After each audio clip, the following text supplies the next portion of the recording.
vergüenza total por mi gobierno, por el señor Putin, que está haciendo una locura por su imaginación que está pasando en su cabeza, y pues lo hace, pues prácticamente está matando a la gente normal, y no me gusta, y pues yo siento vergüenza de ser ruso por el momento.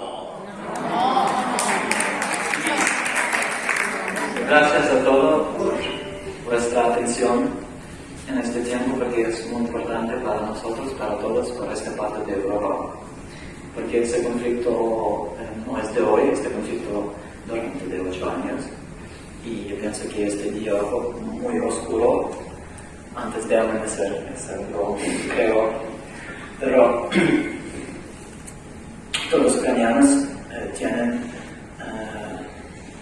que sentir ayuda de nosotros, porque aquí tenemos libertad, aquí tenemos todo para pensar y analizar todo lo que pasa con calma.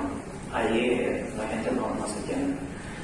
Y más importante que yo pienso que es no conflicto tan grande, es una enfermedad de una persona, y todos sabemos que esa persona es loca, y cuando recupera esta parte del mundo, todos estaremos más felices, eso creo, y tenemos que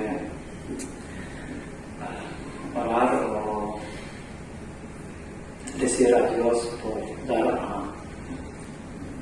a nosotros más fuerzas y Estamos